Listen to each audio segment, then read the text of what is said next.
नमस्कार, मंडी live collar show में आपका स्वागत है। मैं हूं मृत्युंजय कुमार झा। अगले आधे घंटे तक आप हमसे कमोडिटी मार्केट से जुड़ा हुआ कोई भी सवाल पूछ सकते हैं और जान सकते हैं कि आपके लिए बाजार में कमाई के मौके कहां पर हैं। हमारा टोल फ्री नंबर है 1800-180-3545। साथ ही आप 0120-4258-237 पर भी अपना सवाल पूछ सकते हैं। और आज आपके सवालों के जवाब देने के लिए हमारे साथ राजीव कपूर हैं, ट्रस्ट लाइन के कमोडिटी हेड, और साथ ही हमारे साथ जयप्रकाश गुप्ता हैं, मनीलिशियस के डायरेक्टर, मुंबई से हमारे साथ जुड़े हैं। आप दोनों का बहुत बहुत स्वागत है कार्यक्रम में। शुरुआत करते हैं बम्पर कॉल से, जहां पर अगले 6 घंटे के दौरान आपको सबसे ज्यादा मुनाफा मिलने की गुंजाइश है, ये हम आपको बताने जा रहे हैं सबसे पहले। और आज की पहली बम्पर कॉल है नेचुरल गैस, जहां पर ट्रस्ट लाइन ने बिकवाली की सलाह दी है 186 के भाव पर 181 का टारगेट होगा। दूसरी महत्वपूर्ण कॉल आज के लिए, जहां पर आपके लिए कमाई के मौके होने वाले हैं शाम के कारोबार में, ये हम आपको बता रहे हैं कॉपर में आप 411 के स्तर पर बाई करिए। 414 रुपये 50 पैसे का टारगेट होगा और 409 रुपये 50 पैसे के स्तर पर आप स्टॉप लॉस के साथ ट्रेड कर सकते हैं। तो यहाँ पर बाइंग की कॉल दी गई है। और तीसरी महत्वपूर्ण कॉल है आज की चांदी सितंबर वायदा, जहां पर मनीलिशियस ने बाइंग की कॉल दी है 38,200 के भाव पर 39,000 के टारगेट के लिए। तो ये कुछ महत्वपूर्ण कॉल है जहां पर आपके लिए कमाई के मौके हैं। मार्केट में ट्रेड करिए, लेकिन स्टॉप लॉस जरूर लगाइए। चलिए आगे बढ़ते हैं और अब बात करते हैं एक महत्वपूर्ण खबर की। और सबसे महत्वपूर्ण खबर इस वक्त की यह है कि सोया तेल पर इंपोर्ट ड्यूटी बढ़ने की संभावना और बढ़ गई है। सरकारी सूत्रों के हवाले से हमें खबर मिली है कि सरकार इस पर गंभीरता से विचार कर रही है और जल्द ही इस मुद्दे पर फैसला सरकार ले सकती है। आपको बता दें कि सोया डिगम ऑयल पर 12.5% इंपोर्ट ड्यूटी है, रिफाइंड ऑयल पर 20% की इंपोर्ट ड्यूटी है। तो कुल मिलाकर यहाँ पर इंपोर्ट ड्यूटी बढ़ाने का फैसला इसलिए हो सकता है क्योंकि सस्ते इंपोर्ट से देश में तिलहन के दाम काफ़ी कम हो गए हैं और तिलहन के दाम एमएसपी से भी नीचे चले गए थे। उसको ध्यान में रखते हुए किसानों को नुकसान ना हो, इस आधार पर सरकार ये फैसला ले सकती है। इस पर बातचीत करने के लिए हमारे साथ फोन लाइन पर हैं गोविंद भाई पटेल, जीजीएन रिसर्च के, हमारे साथ गुजरात से जुड़े हैं। और साथ ही हमारे साथ हैं दिल्ली से के गोयल, हरीश गोयल एंड कंपनी के। आप दोनों का बहुत बहुत स्वागत है कार्यक्रम में। गोविंद भाई पटेल, आप चूंकि एडिबल ऑयल इंडस्ट्री को काफ़ी क्लोजली ट्रैक करते हैं, क्या आपको लगता है कि ये सही वक्त है एडिबल ऑयल पर इंपोर्ट ड्यूटी बढ़ाने का?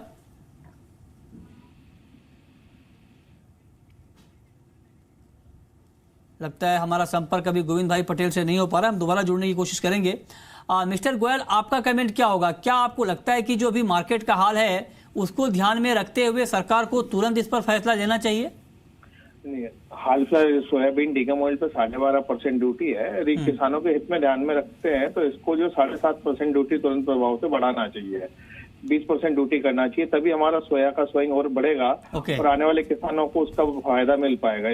लास्ट 1 साल से सोयाबीन पे कोई ड्यूटी नहीं बढ़ाई गई है। पाम ऑयल पे उल्टा ड्यूटी 5% घटा दी गई थी आज से लगभग 8-9 महीने पहले। तो उसका किसानों को सोयाबीन का और मस्टर्ड का, कॉटन का कोई फायदा नहीं मिला किसानों को। तो अभी हाल ही में हुई कैबिनेट की मीटिंग में भी नितिन गडकरी जी का बयान आया था कि ड्यूटी बढ़ाया जाए, पर वो उस दिन कैबिनेट मीटिंग में फैसला हो नहीं सका। तो आने वाले टाइम में हमें लगता है कि इसमें 5 से 7.5% की सभी soybean oil, crude soybean degum oil पे, सीपीओ पे और जिन पे डिफरेंशियल ड्यूटी के साथ साथ 5 से 7.5% की वृद्धि की जाएगी। और ये निर्णय हमें लगता है कि आने वाले टाइम में हफ्ते 10 दिन में हो जाना चाहिए। हाँ, ठीक है।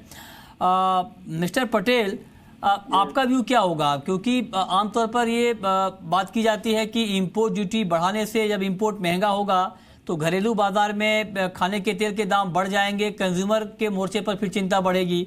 लेकिन अभी अगर ड्यूटी बढ़ाई जाती है, 20% की जाती है सोया डिगम ऑयल पे, तो क्या इम्पैक्ट आप प्राइस के ऊपर देख रहे हैं? देखो, ड्यूटी बढ़ेगी तो कंज्यूमर पे कोई खास इफेक्ट नहीं आएगा, क्योंकि वर्ल्ड में एबंडेंस सप्लाई है ऑयल की, सोया ऑयल की, सोयाबीन ऑयल की। और अगर ड्यूटी बढ़ाएंगे तो हमारे यहाँ का जो सीड का है, सोयाबीन सीड, इसका भाव ऊंचा आएगा तो यहाँ क्रशिंग होगा और लोकल अवेलेबिलिटी जो बढ़ेगी तो भाव में कोई खास फर्क पड़ेगा नहीं। और जो भी ड्यूटी बढ़ेगी ना, there will be observed by the exporting countries, क्योंकि वहाँ एबंडेंट सप्लाई है। हाँ, तो आप कह रहे हैं कि खाने के तेल की कीमतों पर कोई बड़ा फर्क नहीं पड़ने वाला है, लेकिन मिस्टर पटेल, मेरा अगला सवाल आपसे ये होगा, सरकार अगर ये कदम उठाती है तो इसके पीछे मकसद ये होगा कि किसानों को रेस्क्यू किया जाए, किसानों को राहत दी जाए, तो आपके हिसाब से सोयाबीन की कीमतें कितनी बढ़ सकती हैं?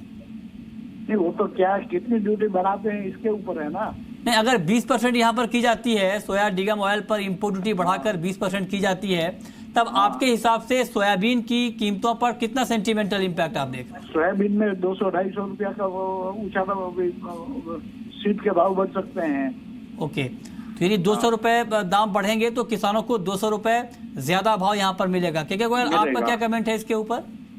सोयाबीन के जो 5 से 7% की सोयाबीन में भी तेजी आनी चाहिए। यदि 7.5% की ड्यूटी बढ़ेगी तो सोयाबीन ऑयल में और सीड में भी 7 से 7.5% की मेरे हिसाब से तेजी आनी चाहिए। तो उसका इतना का इम्पैक्ट आएगा क्योंकि इंपोर्ट कॉस्ट हमारी बढ़ जाएगी। ओके, तो सोयाबीन पे डेफिनेटली किसानों को बहुत बड़ा मोरल सपोर्ट मिलेगा। ठीक है, सोया तेल के ऊपर मिस्टर पटेल, सोया तेल के ऊपर आप कितना इम्पैक्ट देख रहे हैं? फ्यूचर प्लेटफॉर्म पर वायदा बाजार में सोया तेल की कीमतें कितनी बढ़ सकती हैं?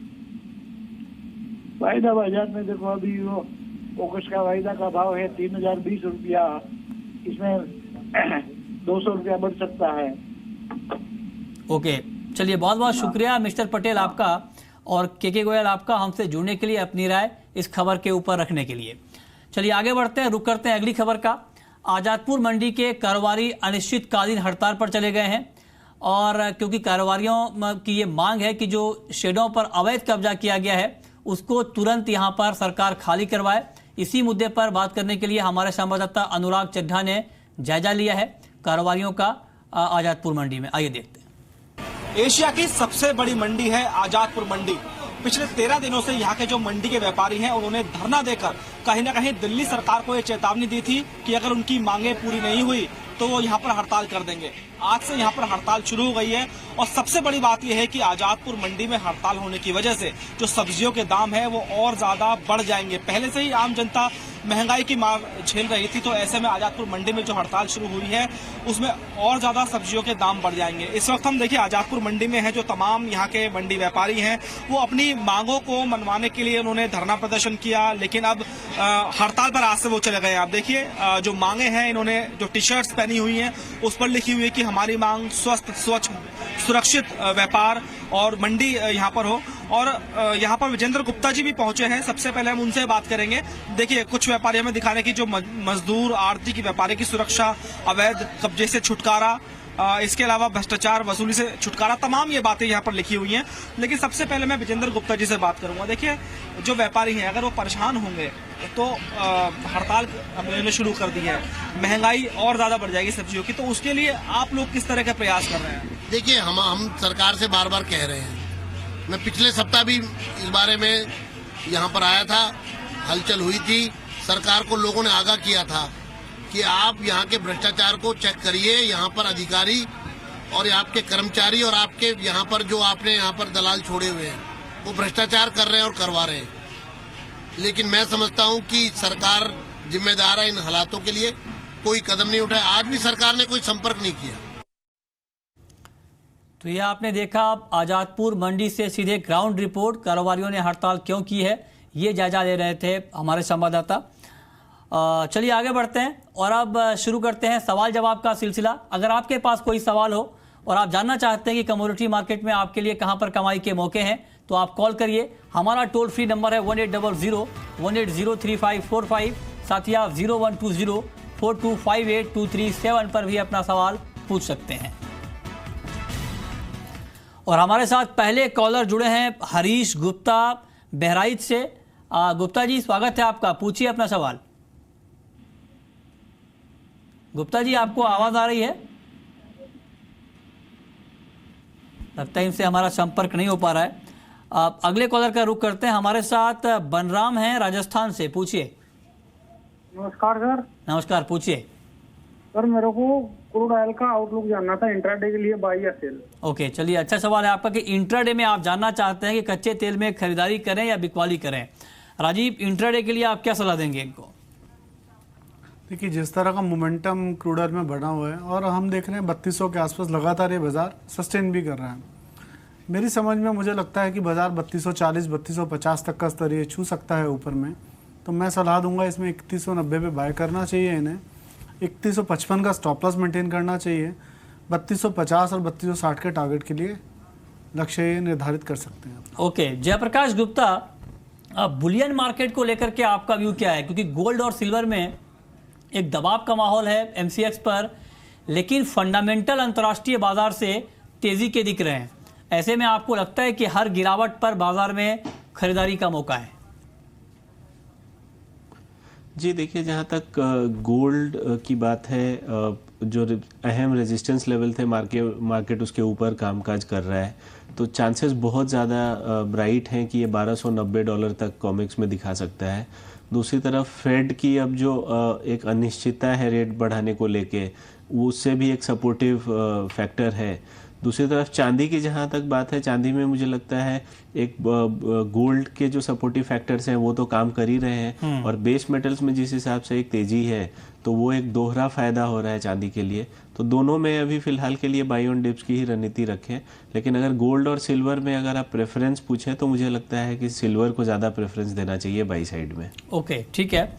अगले कॉलर हमारे साथ राजपाल हैं अमरोहा से। पूछिए राजपाल जी। आप सुन जी, पूछिए। नमस्कार जी। नमस्कार, पूछिए। राजीव कपूर, ये सवाल है कि हमारे क्रूड और मैंथे को बताओ। ओके, मेंथा का आप आउटलुक जानना चाहते हैं? हाँ जी। मेंथा का प्राइस आज 7 रुपए गिरकर 3185 के स्तर पर बंद हुआ है। लगातार तेजी के बाद आज कीमतों पर दबाव आया है।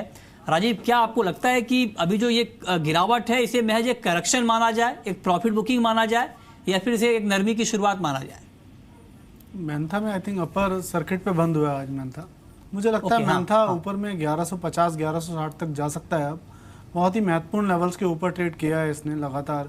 1060-65 का एक ऐसा स्तर था जहां पर बाजार बार बार जहां से रेसिस्टेंस लेके नीचे आ रहा था, और पिछले वर्ष भी इसने इसको क्रॉस करने की कोशिश की थी, बट वहां रुक गया था। तो मेरी राय में 1150 1160 तक ये बाजार जा सकता है। ओके, तो माफ कीजिएगा, मेंथा में तेजी है और 4% का ऊपरी सर्किट आज मेंथा में लगा है। 42 रुपए की तेजी के साथ ये काउंटर करीब बंद हुआ है। 1085 के ऊपर मार्केट क्लोज हुआ है। फंडामेंटल काफ़ी स्ट्रांग है, जो बात यहाँ पर राजीव कह रहे थे, इस पर आप नज़र रखिए। आगे बढ़ते हैं, बात कर लेते हैं बेस मेटल्स की। और मेटल मार्केट को लेकर के जयप्रकाश गुप्ता, आपका ताज़ा आउटलुक क्या है? और अगले 6 घंटे के दौरान कॉपर के लिए आपका टारगेट क्या होगा? क्योंकि कॉपर में काफ़ी तेज़ी हमने देखी है। अंतर्राष्ट्रीय बाजार से काफ़ी मजबूत संकेत कॉपर को लेकर मिल रहे हैं। अंतर्राष्ट्रीय बाजार में इनफैक्ट कॉपर का भाव 2 साल की ऊंचाई तक पहुंच चुका है। चाइना से डिमांड बढ़ने की खबरें आ रही हैं। क्या करना चाहिए कॉपर में? नो डाउट, देखिए जो बुल रन आप कह सकते हैं बेस मेटल्स में या नॉन फेरस मेटल्स में, वो ऑलरेडी स्टार्ट हो चुका है। तो प्राइसेस को इसका फ़ायदा डायरेक्टली मिल रहा है। कॉपर मुझे लगता है 425 तक का लेवल पॉसिबल है यहाँ पे देखने को मिल जाए। लेकिन बिल्कुल शॉर्ट टर्म अगले 6 घंटे के लिए अगर ट्रेडिंग पर्सपेक्टिव से बात की जाए तो कॉपर के बजाय मैं यहाँ पे एल्युमिनियम प्रेफर करूँगा। 120-160 के आसपास इसमें एंट्री करें। 123-20 तक का लेवल पॉसिबल है। ₹1 का स्टॉप लॉस इसमें लगा सकते हैं। अगले कॉलर हमारे साथ सुनील हैं दिल्ली से। पूछिए सुनील। टीवी का वॉल्यूम कम करिए, फिर सवाल पूछिए सर प्लीज। जी पूछें। सर मैंने एक सिल्वर बाय कर रखा है 38,500 के भाव में। 38,500 के स्तर पर आपने चांदी में बाइंग की है। राजीव, इनको अभी क्या करना चाहिए? क्योंकि अभी भाव 38,690 के स्तर पर है। क्या इनके लिए प्रॉफिट बुकिंग की राय है, या फिर इनको अभी वेट करना चाहिए, दाम अभी और बढ़ेंगे?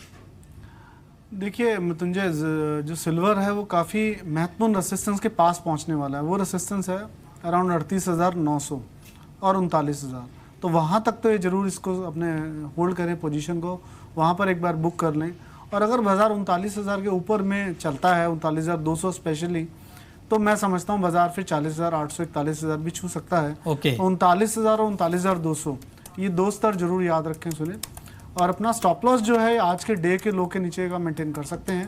पहला टारगेट जो है इनिशियली इंट्राडे के लिए 38,900 39,000 पे बुक करें, और वापस अगर 39,200 के ऊपर चले तो फिर से हाँ। चलिए अगले कॉलर हमारे साथ कैलाश हैं राजस्थान से। पूछिए कैलाश। जी सर जी नमस्कार। सर जी, जो गुआर में तेजी टिकाऊ है या नहीं है? जैसे गुआर किसान मंडियों में ले जाते हैं तो 3200 से ऊपर नहीं खरीद पा रहे हैं। तो आप जानना चाहते हैं कि ग्वार की ये तेजी टिकाऊ है या नहीं, लेकिन मुझे ये बताइए कैलाश जी कि आपके इलाके में, चूरू के इलाके में बारिश कैसी हो रही है? बारिश तो सर जी कल से हुआ है, ज्यादा तो नहीं है लेकिन बारिश हो रहा है। ओके, बारिश हो रही है, इतनी ज्यादा भी नहीं। हाँ। और राजस्थान में भी इस बार सामान्य के मुकाबले 70% करीब ज्यादा बारिश है अब तक, तो ये मानसून को लेकर राजस्थान के लिए अच्छी खबरें हैं। लेकिन काफ़ी गिरावट यहाँ पर ग्वार में आ चुकी है, तो उसके बाद यहाँ पर तेज़ी का माहौल बनता हुआ दिखा है। लेकिन चूंकि मानसून का इम्पैक्ट होता है ग्वार के ऊपर, तो एक बार हम आपको ये दिखाना चाहते हैं कि अब तक खेती वाले इलाकों में बारिश कितनी हुई है। क्योंकि अगर हम देखें तो 2 महीने मानसून के निकल चुके हैं, जून और जुलाई का महीना, और इन 2 महीनों में अब तक उत्तर प्रदेश में सामान्य के मुकाबले 11% कम बारिश हुई है, राजस्थान में 70% ज़्यादा बारिश हुई है, और यही वजह है कि ग्वार की खेती वहाँ पर बढ़ रही है। बिहार में सामान्य के मुकाबले 8% कम बारिश है। मध्य प्रदेश जो कि सोयाबीन का सबसे बड़ा उत्पादक राज्य है, वहाँ पर सामान्य के मुकाबले अब तक यानी 2 महीने में 4% ज़्यादा बारिश हुई है। महाराष्ट्र जहाँ पर तिलहन और दलहन की बड़े पैमाने पर खेती होती है, वहाँ पर मानसून सीजन के शुरुआती 2 महीने में सामान्य के मुकाबले 3% ज़्यादा बारिश हुई है। चलिए, जहाँ तक आप ग्वार के आउटलुक की बात कर रहे थे, तो राजीव, मानसून की चाल को देखते हुए, क्योंकि मानसून को लेकर खबर अभी आ रही है कि अगले 10 दिनों तक मानसून की चाल थोड़ी सुस्त रहने वाली है, ऐसे में ग्वार का क्या आउटलुक आप देख रहे हैं? देखिए, एक तो ये जो ग्वार मंडी में बेचने जा रहे हैं वो पुरानी ग्वार है, और जो एक्सचेंज में ट्रेड हो रहा है अभी अक्टूबर कॉन्ट्रैक्ट है जो नया ग्वार है। हाँ। तो नया ग्वार का रेट जो है अब 3600 के आसपास ट्रेड कर रहा है। 3550 एक अहम रेसिस्टेंस, 3600 एक अहम रेसिस्टेंस था, बाजार उसके ऊपर ट्रेड कर रहा है। मुझे लगता है बाजार जो है एक मोमेंटम और ऊपर का देखेगा। 3700 3750 मुझे लगता है ऊपर के टारगेट इसमें देखे जा सकते हैं। तो ये है एक कारण। अगले कॉलर हमारे साथ सुरेंद्र हैं गंगानगर से, पूछिए सुरेंद्र। हाँ जी जी नमस्कार। सर, मेरे पास 150 क्विंटल ग्वार है, खुद का है, मैं फार्मर हूँ। हाँ। और हमारे बीकानेर डिवीजन में जो 4 डिस्ट्रिक्ट है, हनुमानगढ़, चूरू, गंगानगर और बीकानेर। हाँ। तो यहाँ चारों में वैसे आज मौसम बहुत क्लाउडली है, बारिश के चांस है। अभी तक कोई बारिश नहीं हुई, कोई मानसूनी बारिश नहीं हुई है, और ग्वार की फसल पानी मांग रही है। और उधर बारिश हो चुकी है, जो जोधपुर साइड है, नागौर है, उधर है ग्वार जो बैंक जो हमारे से भी ज्यादा है। फिर भी ये बात समझ में नहीं आ रही कि मतलब ये बड़ी सेंसिटिव है, मानसून पे आधारित ग्वार की बारिश से रिलेटेड है, तो ये तेजी क्यों आ रही है ग्वार के अंदर? 150 क्विंटल मैं कंफ्यूज हूँ, मैं कब बेचूं, आज बेचूं, कल बेचूं, परसों बेचूं? मतलब कहने का मतलब 3 दिन का आउटलुक चाहिए मुझे। 3 दिन का आउटलुक आपको चाहिए, और आपको बहुत बहुत धन्यवाद कि आपने पूरी ग्राउंड रिपोर्ट हमें बताई कि आपके इलाके में किस तरह से बारिश हो रही है। लेकिन अगले 3 दिन तक राजीव, ग्वार का आउटलुक आप क्या देख रहे हैं? देखिए, मुझे 3700 3750 तक ये ऊपर में जाता हुआ दिखता है। बाकी इनके क्वेश्चन के आंसर की बात है कि बाजार क्यों बढ़ रहा है। देखिए, बाजार बायर सेलर्स की पोजीशन के हिसाब से बढ़ता है, और यहाँ पर अक्टूबर कॉन्ट्रैक्ट है। अक्टूबर कॉन्ट्रैक्ट में अगर ओवरसोल्ड होंगे लोग काफी सारे, तो ये उनकी भी बाइंग है जो मार्केट को ऊपर लेके आ सकती है। तो एक अहम लेवल इसने तोड़ा है 3600 का। नेक्स्ट लेवल जो है 3700 3750 है। तो मुझे लगता है बाजार 3700 3750 तक ऊपर में जा सकता है, वहां ही अपनी पोजीशन लिक्विडेट कर सकते। ठीक है। और अगले कॉलर हमारे साथ हैं मोहनलाल बीकानेर से, पूछिए मोहनलाल जी। सर मेरा ये 5000 में चना रोका हुआ है, तो चने पर क्या करना चाहिए? 5000 के भाव पर आपने चना स्टॉक किया है, होल्ड किया है। 4929 का लेवल है। आज अच्छी तेजी आई है इस काउंटर में, करीब 100 रुपए से ज्यादा की मजबूती के साथ आज चना वायदा बंद हुआ है राजीव। लेकिन फंडामेंटल चने में गिरावट के हैं, क्योंकि बाकी दालों में भी गिरावट है, उत्पादन ज्यादा है, बुआई ठीक ठाक हो रही है, क्या आउटलुक है आपका? आपने ठीक बताया, बाकी दालों में अच्छी बुआई भी है, प्रोडक्शन भी अच्छा है। इसी कारण से चने के दाम जो है नीचे। अगर आप सिर्फ चने के फंडामेंटल्स देंगे तो वो इतने कमज़ोर नहीं है, तो इसी कारण से चने में निचले स्तर में बाइंग आ जाती है, और बाजार वापस 5100-5200 तक चला जाता है। तो 5100-5200 आए तो वहाँ अपनी पोजीशन को काट सकते हैं। अगले कॉलर हमारे साथ गौरी शंकर हैं दिल्ली से, पूछिए गौरी शंकर। सर, मेरा सवाल है जयप्रकाश, जैसे मैंने एल्युमिनियम ले रखा है 124 रुपये में, क्या करूँ, इसको रोल ओवर करूँ, काट दूँ? किस भाव पर लिया है आपने एल्युमिनियम? 124 रुपये में। 124 के भाव पर आपने एल्युमिनियम में बाई किया है।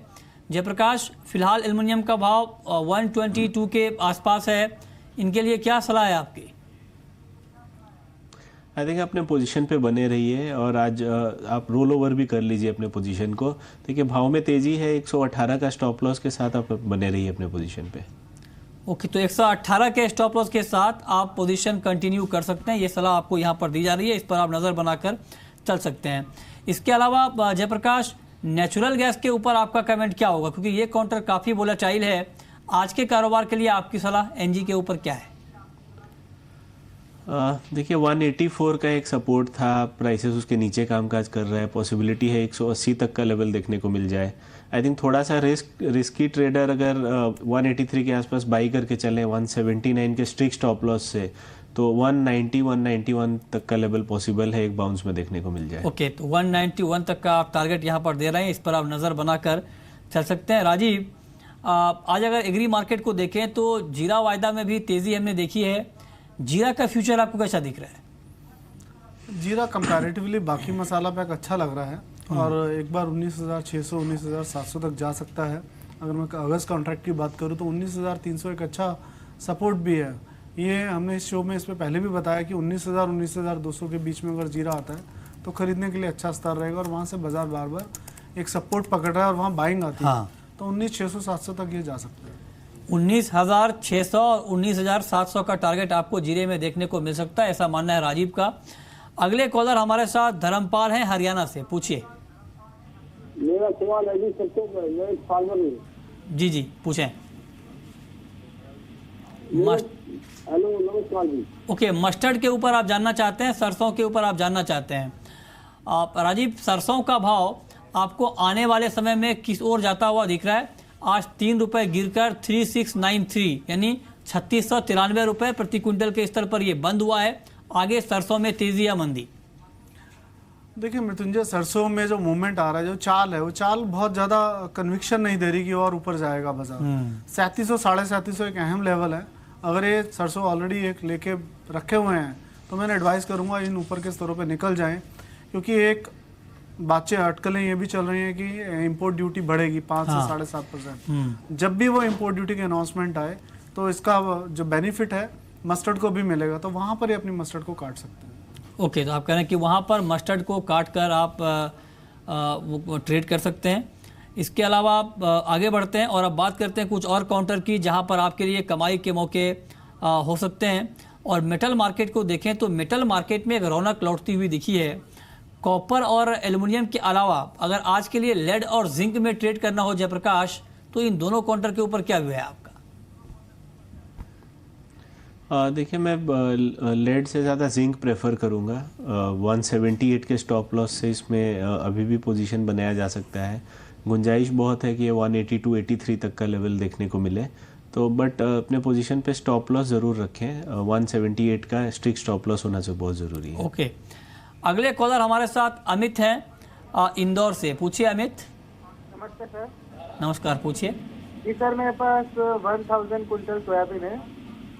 ओके, आपके पास सोयाबीन का स्टॉक है, ठीक है। राजीव, इनके लिए आपकी क्या सलाह है? स्पॉट मार्केट में इनके पास स्टॉक है सोयाबीन का, इनको भी होल्ड करना चाहिए? देखिए जिस तरह की न्यूज़ है और अटकलें चल रही हैं 5 से 7.5% इम्पोर्ट ड्यूटी बढ़ने की, अगर ऐसे न्यूज़ आता है तो डेफिनेटली ये सोयाबीन के दाम को बेनिफिट देगा। तो जब ये न्यूज़ आए और दाम बढ़े तब ये निकाल देंगे। हाँ, तो अभी आप होल्ड कर सकते हैं क्योंकि दाम बढ़ने वाले हैं। इम्पोर्ट ड्यूटी अगर बढ़ती है तो यहाँ पर कीमतों में तेज़ी की संभावना दिख रही है। और अब वक्त है रैपिड फायर राउंड का।